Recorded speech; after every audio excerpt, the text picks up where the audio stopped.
来看看美中关系哦，所以最近美中关系是不是有一些变化，或者在降温当中 ？APEC 接下来这个拜习会有没有机会见面？不知道。但是有个最新的消息是，加州州长纽森在没有预先安排的情况之下，在北京跟习近平意外见了面。这个行程本来并不是事先安排的，但是在一个私人本来的行程里，安排加进了习近平跟他见面，双方的互动非常好，而且受到了非常高的礼遇。习近平公开表示说希望你此访增进双方互相了解，扩大中国跟加州的合作，推动中美关系，而且要健康稳定发展，发挥积极的作用。这是各种讨论里面感觉非常的友善。那这一位纽森是谁呢？他是加州的州长，也是美国前众议院议长裴洛西的远房侄子。同时，因为加州是美国经济体的第一大州，也是全球第5大经济体，而且甚至最有可能的未来是什么？2028年有可能会代表民主党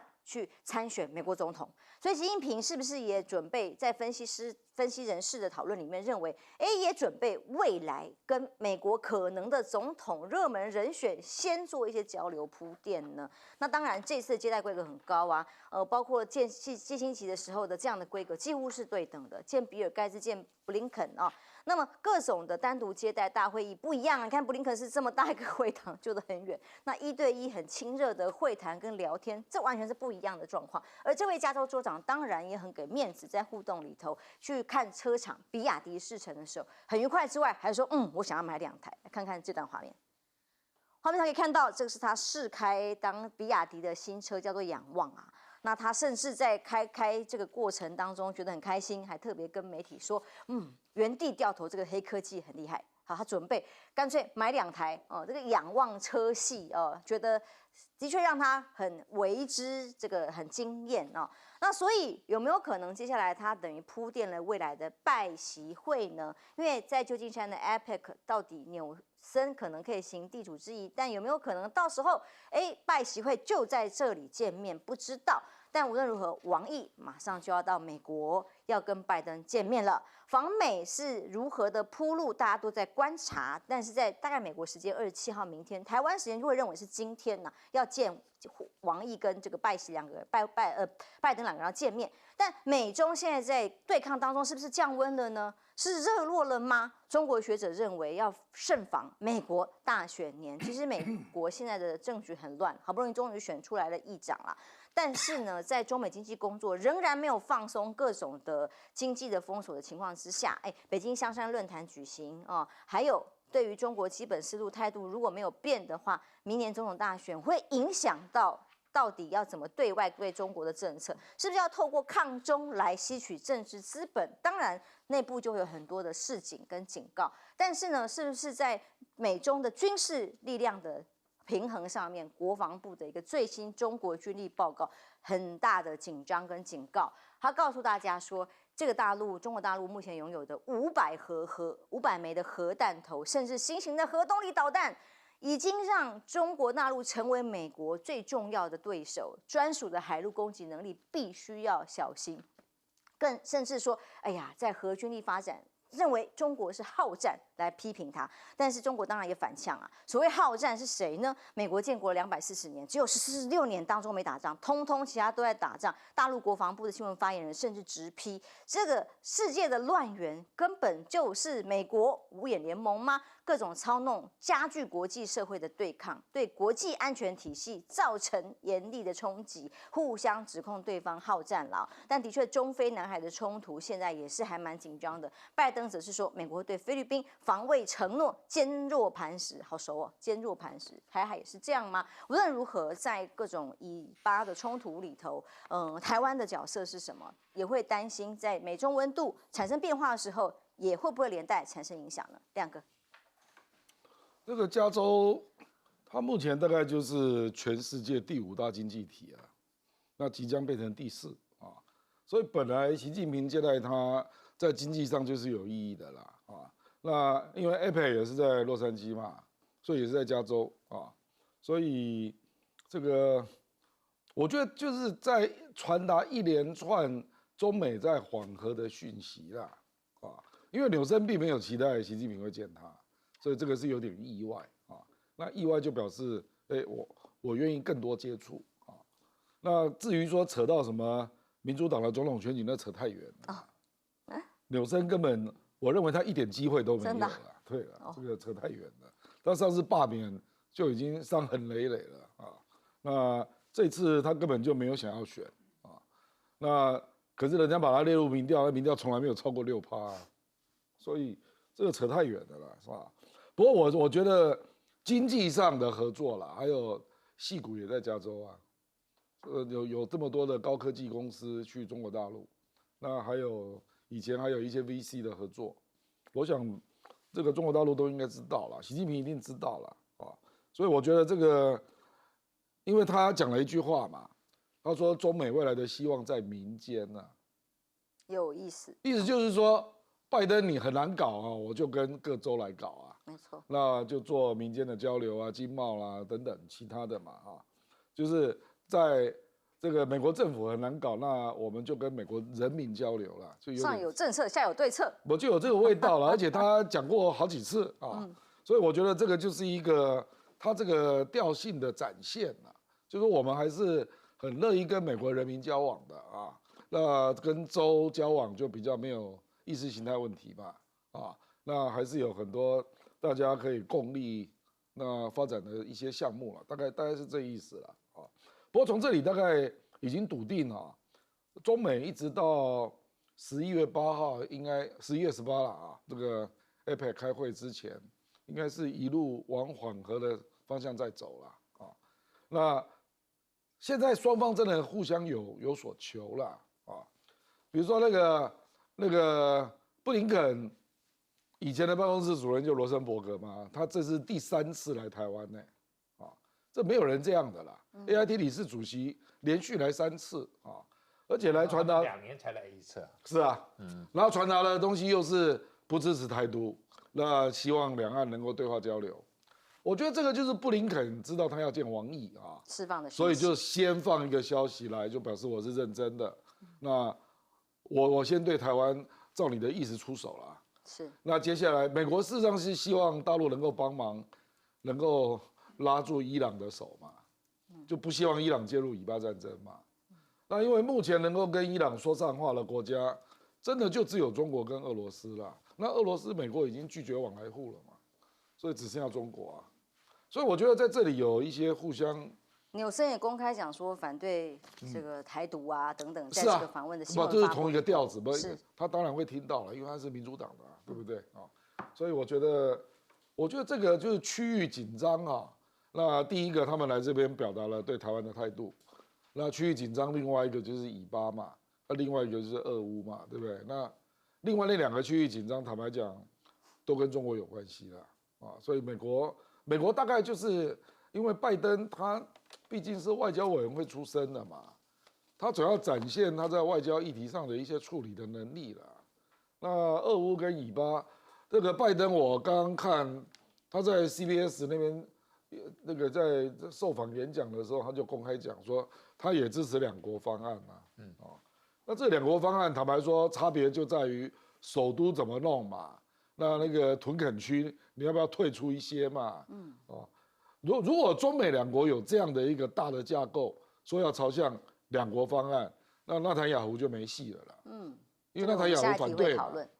所以我是觉得基本上是往好的方向在走了。显然是中美在降温的情况之下，接下来拜习见面的几率是不是就高一些了呢？严老师？我觉得第一个纽森，当然他今天去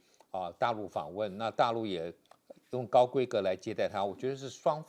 互相利用了啊。就纽森，你知道，虽然亮哥说他机会不大，可是他还是有志于选总统嘛。2028年，那现在他的过去的资历只有加州的旧金山市的市长，然后加州的副州长、州长啊，就是没有联邦的经验，没有国际外交的经验。所以他要去增加一下，把他的这个我们讲说这个他的履历要增加一些啊，就是增厚一点，所以这个是他的目的。那当然就是说，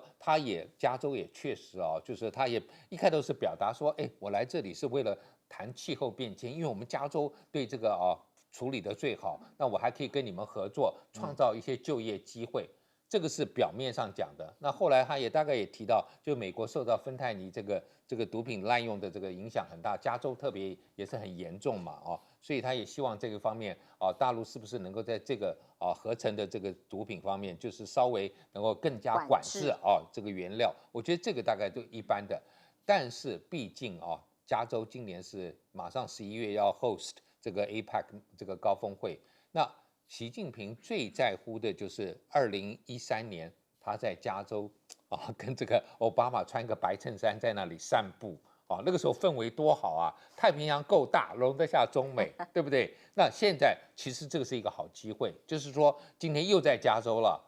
然后习近平现在上来了，那当然就是说不可能会回到2013年的美中的那种比较好的一个关系，但至少就不会再恶化。所以我们现在看就是美国，你看他今年他疫情期间有2年没有任何的阁员去过大陆，今年从这个国务卿到这个商务到这个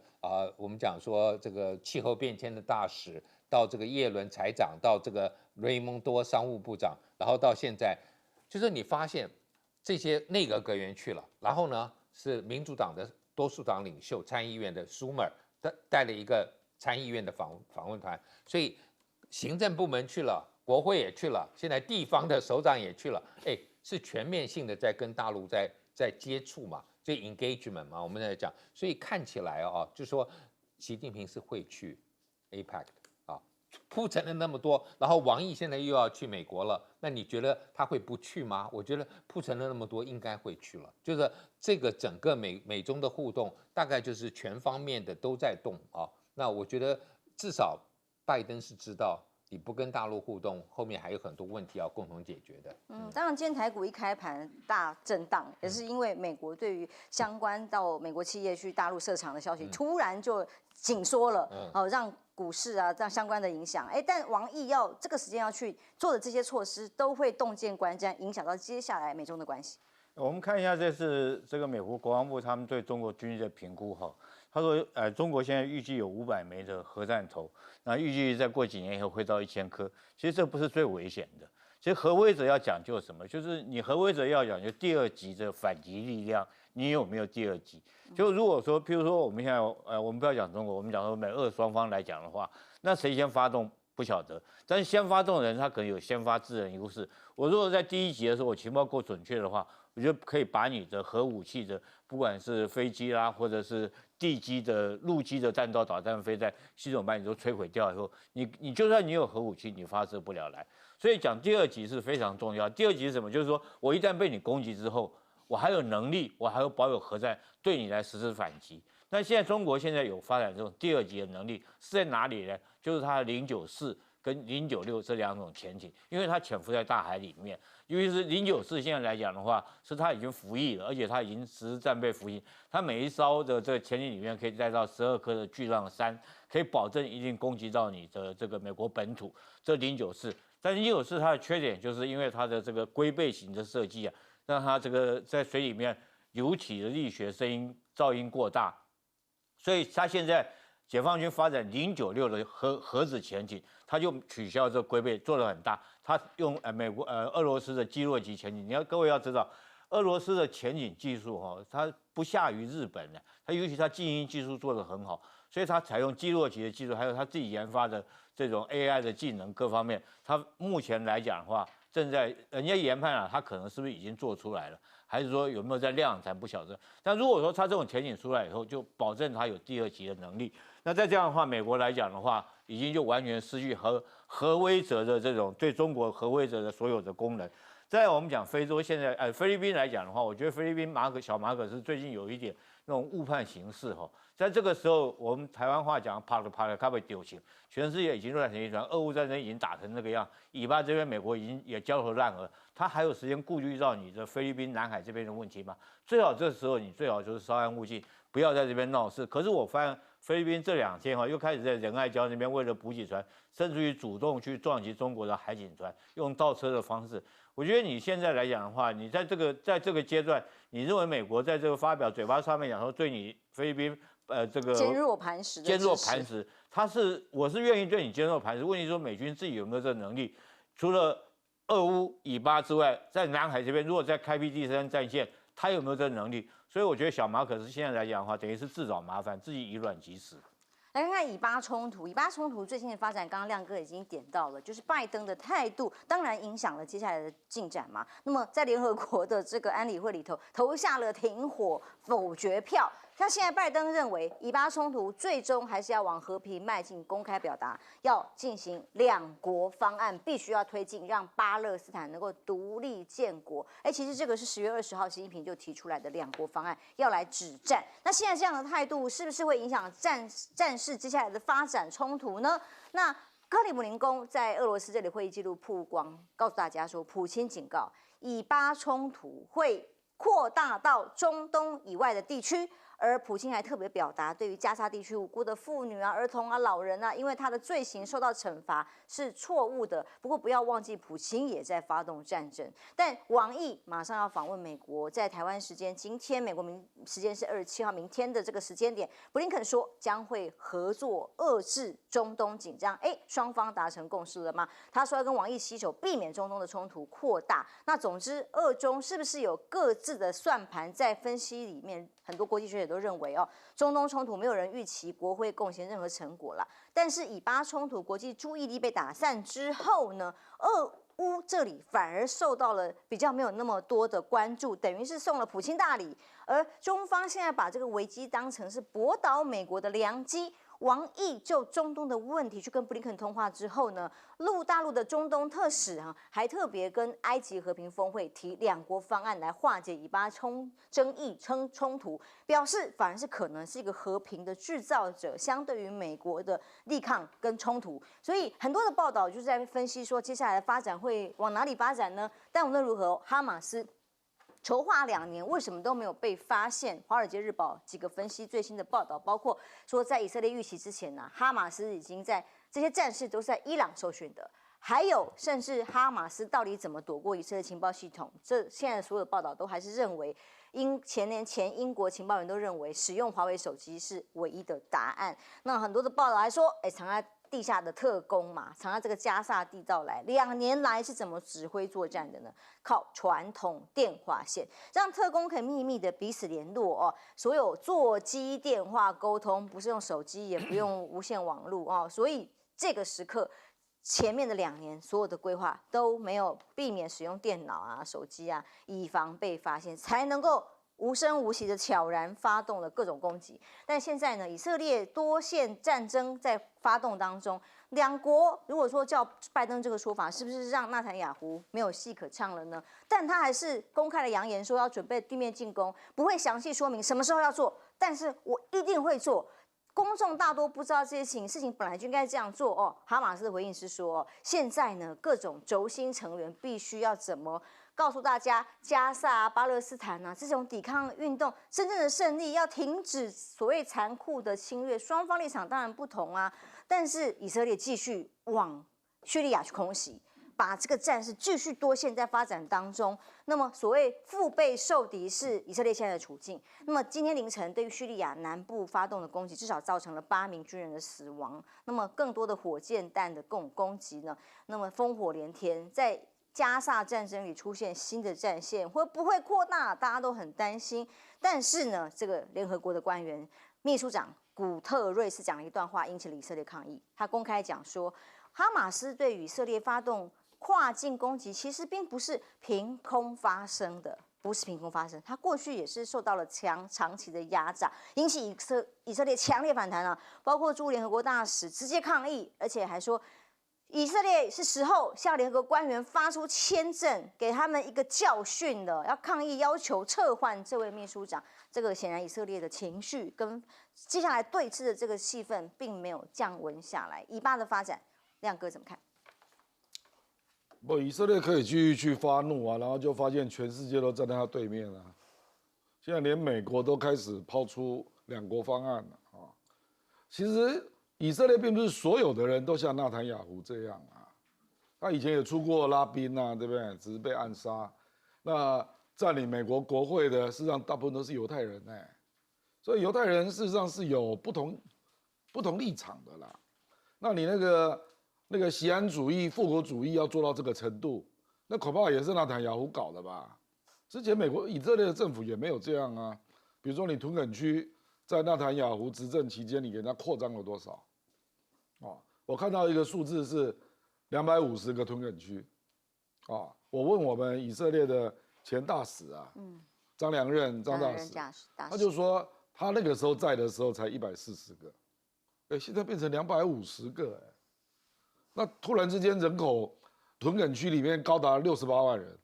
这个不就你纳坦雅胡搞的吗？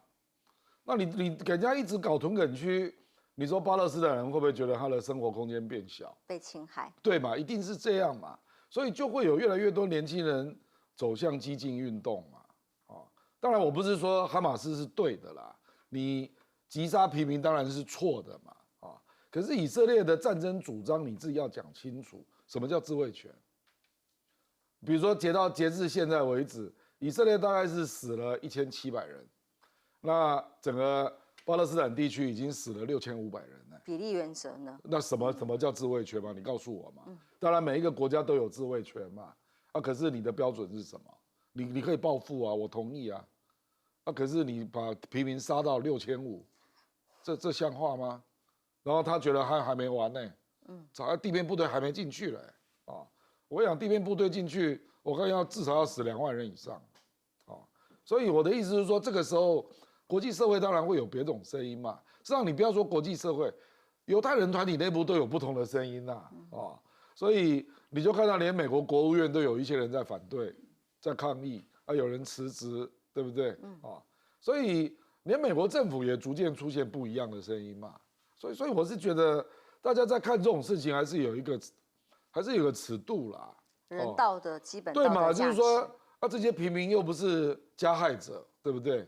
那你要报仇，大家可以来谈怎么去办那些策划突袭以色列的那个计划人是谁嘛，把他们抓出来嘛，那做审判嘛，或者你把他杀了我也没意见啊。事实上策划者搞不好有些人根本不住在加沙。那你要不要去追捕啦？所以我的意思是说，有一些东西，然后还比如说人道的救援呐，事实上一直到10月20号，以色列才开始允许20辆卡车进去，之前已经排了175辆，那严重到什么程度？我举个例子啊，他给人家断水、断电、断粮因为缺电，那因为那天那个加沙走廊。每天有160个孕妇要生产那只要生出来需要送保温箱的，因为没有保温箱，就注定死亡嘛，就是这样嘛。6500个死亡的里面有几个是儿童啊？比例恐大概有2000多个啊，2000多个啊，你造成这样的惨剧，你以色列一点责任心都没有这个国际谁看得下去啊？所以我跟你讲你再这样下去你再去动怒嘛，继续嘛，你到时候就看到全世界都站在你的对面，就是这样啊。因为最近几个消息已经传出来说，加沙走廊这里的医院已经完全弹尽援绝，没有弹药不是没有弹药，没有药物也没有电力，所以所有的医疗的救援系统全部停摆了。那还有多少人要因此死亡？休息一下，马上回来。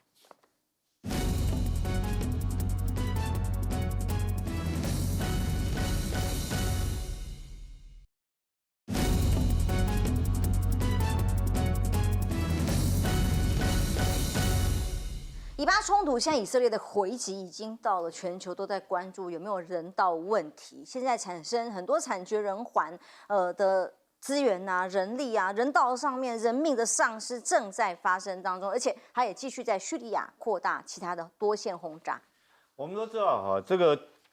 军事是政治的延伸，但是政治也需要军事来做支持。当你军事做不到的时候，你的政治目标一定达不到。那我们现在不管是以色列或美国来讲，它的政治目的是什么？很明显的看得出来，就是说现在中共来讲，我们不要忘，它现在有6艘军舰已经部署到中东地区。它原来是在亚丁湾护航的3艘，本来要换班的，它现在不换了，就原来要回到中国去的，它不回去了。然后已经过去要接替了那3艘，对不对？各2艘的现在总共有6艘，有2艘是052D 的驱逐舰，054的护卫舰。还有各2艘的这个补给舰。其实这代表什么？就这6艘战舰在这个地方可以维持很长一段时间，它不需要靠它来补给，它自己就带着有奶妈在旁边做补给。那如果中国现在势力已经进入到中东地区，那这6艘进去干什么？第一个，我想说，我们明着讲，对不对？他是不是要保护伊朗？保护沙烏地阿拉伯，让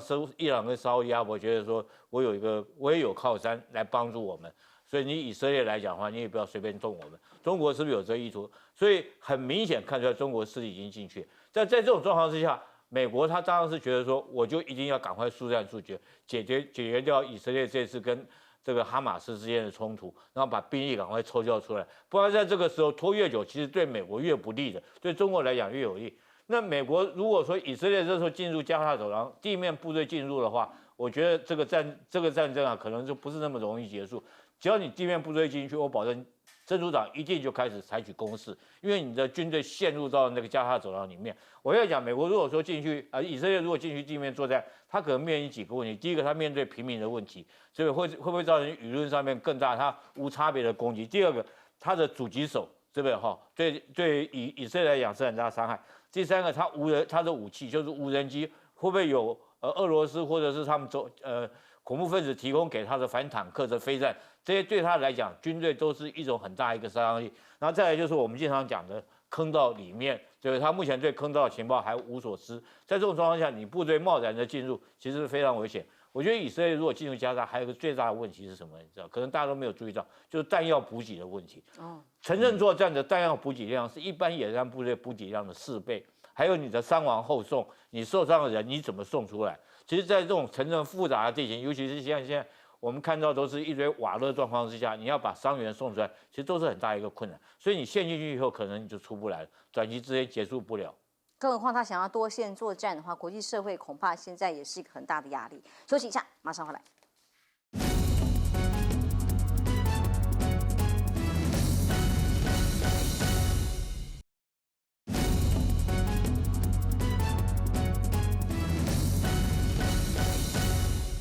以巴冲突发展到现在，美国总统拜登国内也面临着很多不一样的抗议的声音啊，官员辞职抗议他的以色列政策啊。那现在提出了2国论，对于事件的发展将会如何？严老师怎么看？其实2国论在小布希时代，他是一直长期支持的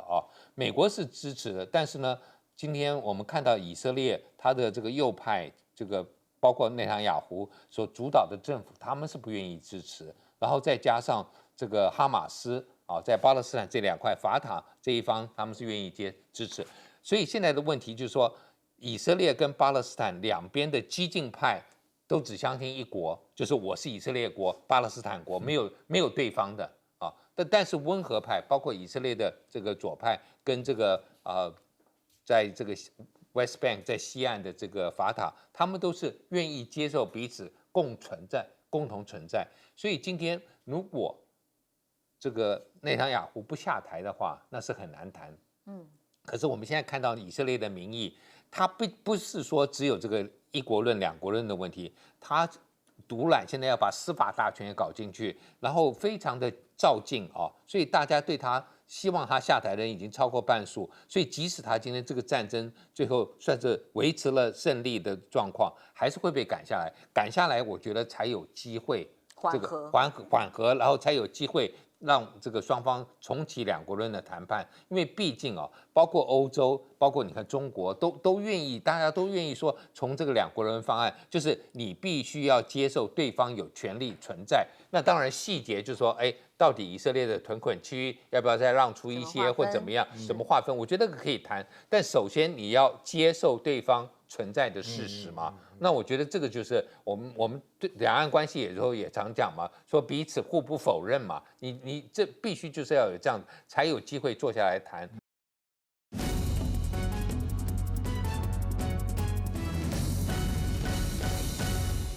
观众平安，欢迎收看 TBS 新闻大白话。这节国际及国内议题的来宾，第一位是我们的耶鲁政治学博士郭正亮亮哥，大家平安。引领了很多最新的话题。退役少将、前战争学院的教官李正杰教官，主持人好，各位观众大家好。政大国关中心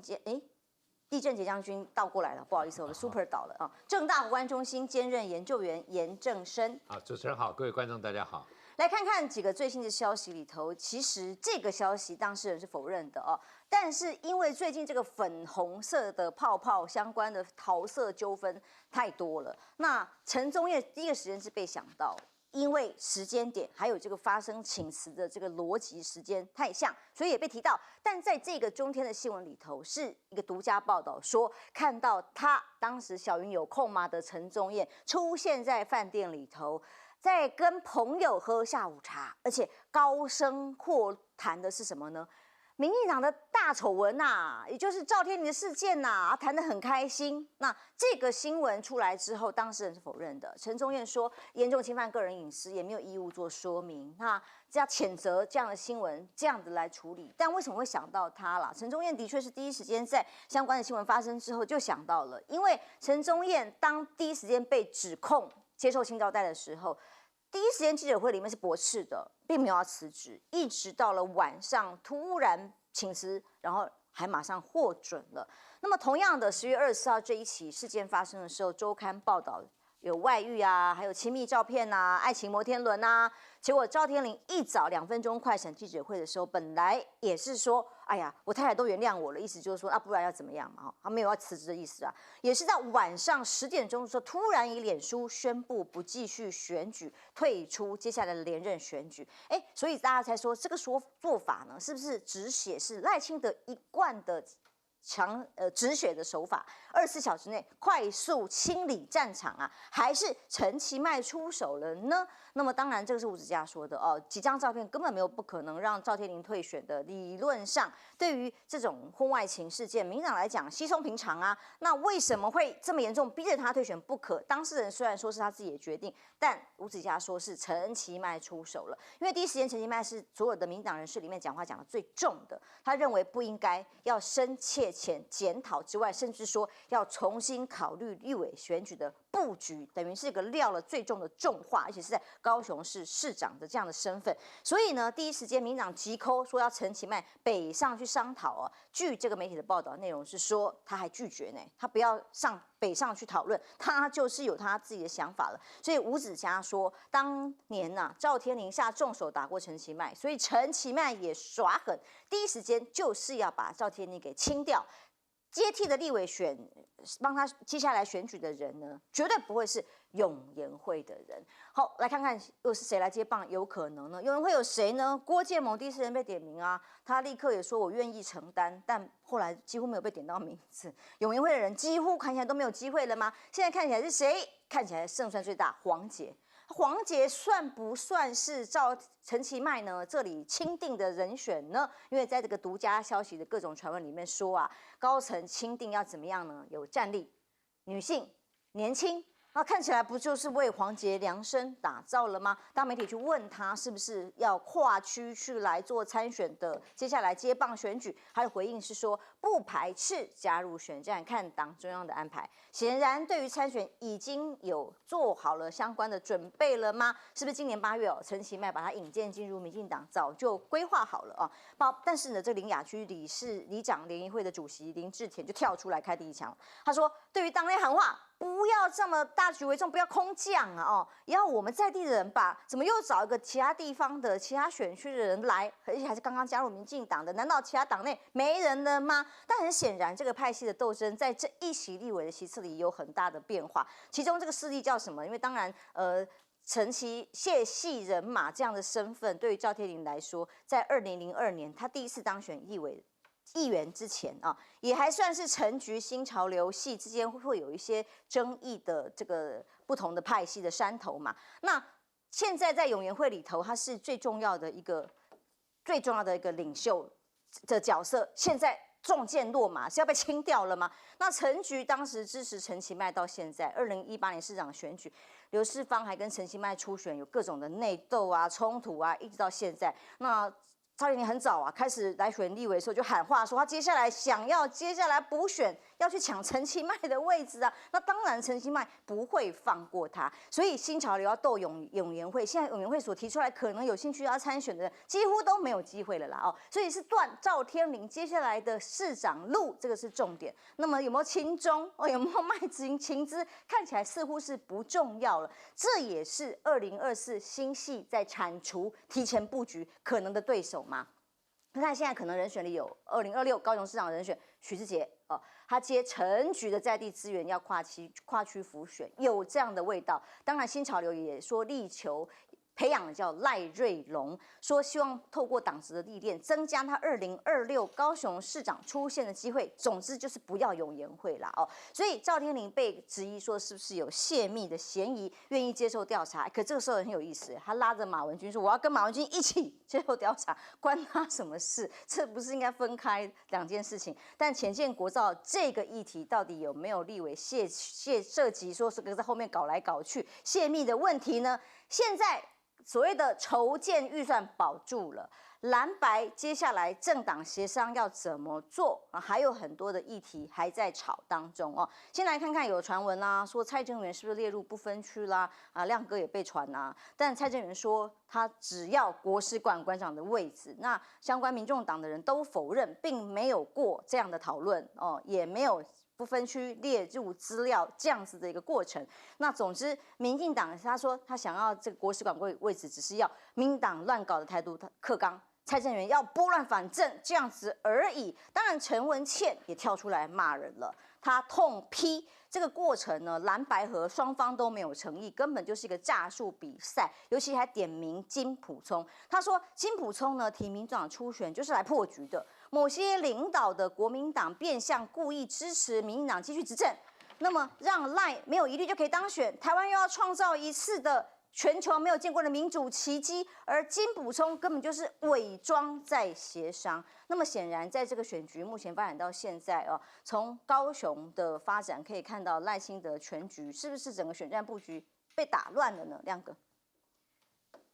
这个倒还好啦。现在，因为如果民进党决定要自己推人呢，事实上也有一些独派的领袖在联署，希望民进党要让给郭背红。郭背红这种声音也是有啦啊。因为郭背红其实也是蛮有实力的啦，他那个竞总成立，现场将近2万人呢。我有跟他联络，他个人是觉得很保留，民进党看起来没有给他礼让的机会。是啦，没有错啦，目前看起来是这样啦。这个据我了解，中央是比较希望黄捷选啦啊。那可是这里当然就是因为，坦白讲，你这一区你也没经营过嘛，你从凤山那边过来，那在地如果反弹，你怎么处理啊？那因为黄捷本来是大家认为说大概就是要选凤山那边的立委嘛，那可是许智杰他2026市长又不一定上得去，因为竞争者也蛮多的啊，比如说赖瑞隆啊等等啊，所以这里当然有一个变数。不过我跟你讲，这种单一选区的选举啊，你不要以为你的知名度高你就会上了。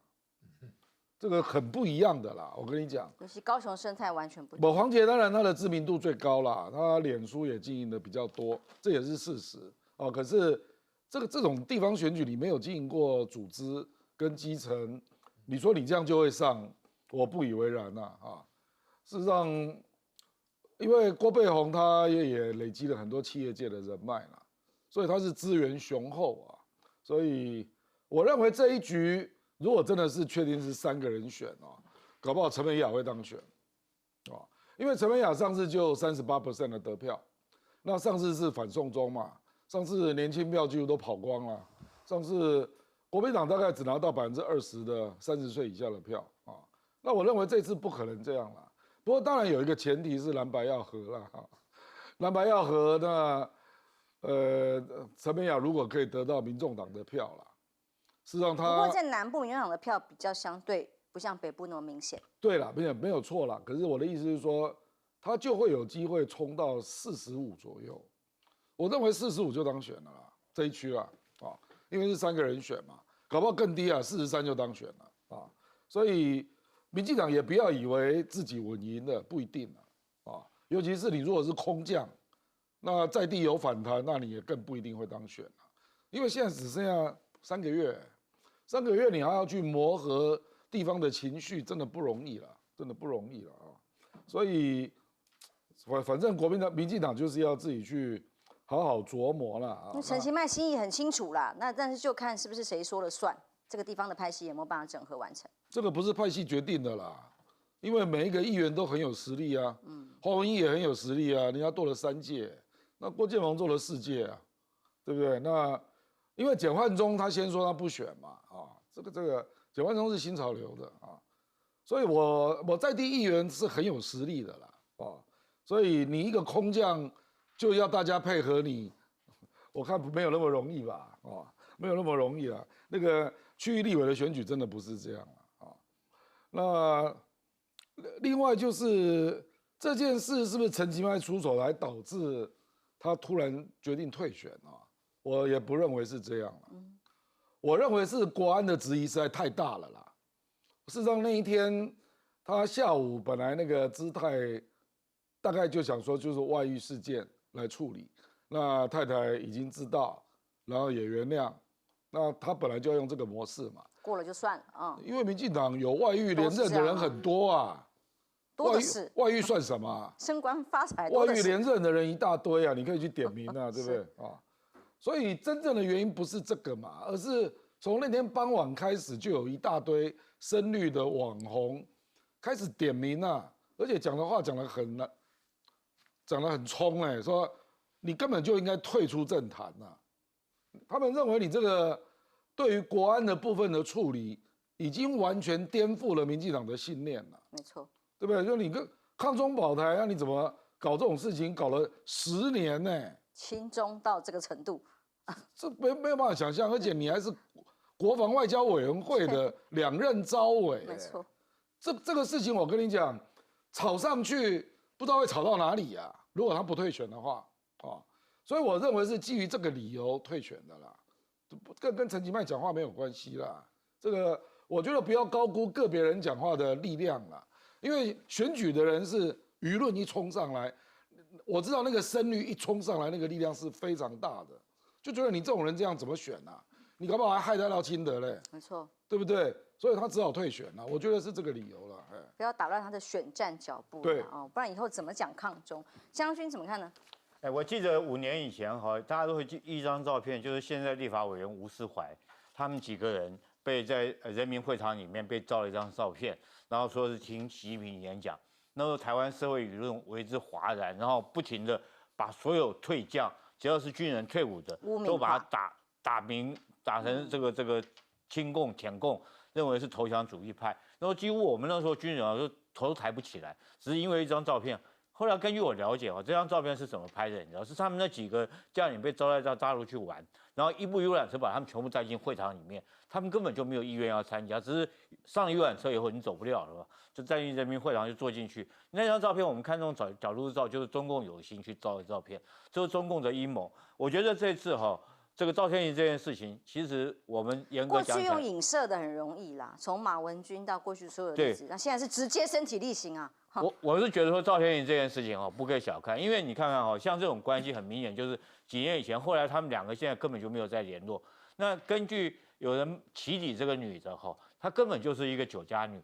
就是大陆昆山的一个这个从事在特种行业的一个女生。然后赵天麟好像也是跟去台商去那边昆山那个地方，然后也是去喝酒啊，认识这个女的，然后就晕船了，你知道，就整个晕了。晕了以后，大概就这女的，事实上我相信她应该是有经过特殊的一种训练，然后来接近赵天麟，所以因此赵天麟就参加外交国防的这种委员会，从中替他打取一些机密。我觉得这个是剧情大概就按照这样发展嘛。如果说纯粹的是男欢女爱，是有感情基础的话，不会说这样子不了了之就散了。对，到现在为止可以说船过水无痕，两岸感可见的是说，这女的本身就是负有这种特殊的任务来接近赵天麟。那现在大家很奇怪，就是说他现在问说，这到底是不是民进党自己内斗的阴谋？那你看相对出来，郑文灿也有啊。郑文灿是什么阴谋？郑文灿没有要选举啊，为什么郑文灿这时候放他出来？我觉得这时候中共是在隔山打虎，这个借力使力，就警告你这些民进党这些人员，你们这些人里面，现在还有多少人没有被爆料出来？有多少人曾经去大陆那个地方，去饮酒作乐、寻欢作乐的有多少人？是不是都已经落入中共的手中照片？跟当年我们自己国军这些将领特别被拍的那张照片，然后台湾来做统战一样。那现在这些人是不是中共来刻意警告你们说，我现在先放2个出来，后续还有没有一些更大咖的相片或资料握在中共的手上？所以民进党，我觉得你们现在这些人真的只有一句话，就抓雷弹。你好好自己自我去反省，如果有的话，你赶快自首，不然为什么隔11年以后这个才出来？对，选举也选完了，这个郑文灿也选上桃园市长了，这个赵天麟也选上立法委员了，那为什么在选在这时候2个人同时爆料？一个是说你要竞选立法委员，另外一个我觉得民进党内斗的可能性还不大，我觉得最大可能性是不是大陆在这时候借总统选举之前来做一个隔山打牛、敲山震虎的动作？郑文灿在上集我们讨论过，他本人是否认影片里面的对象是他啦，他说可能有被剪接造假各种可能，这个就留待法院去查验。只是真的大家看起来画面真的很像，但时间点很难抓，因为有3段影片嘛。尹老师怎么看呢？如果说真的对于这次的桃色纠纷亲中事件，就怕泄密。那问题是，他辞掉了继续连任的这样子的竞选，问题是他还是在国防委员里面当立委啊。我一看到这个，我就想到秦刚，想到大陆的外交部长，本来大陆的官员这个小三花边的也是很多的，但为什么他被请下来？就是你花边对象是美国可能的间谍嘛，所以就是这个原因，那大陆最后就是割掉了。那现在我觉得有点类似，就是你今天赵天麟你的对象竟然是对岸的有可能真的就是国安方面的人，那渗透了，那你还因为这个原因搞不好进了这个国防外交委员会，那不知道你到底有没有拿到什么资讯，也没有怎么转，我现在我觉得我都假设没有，但是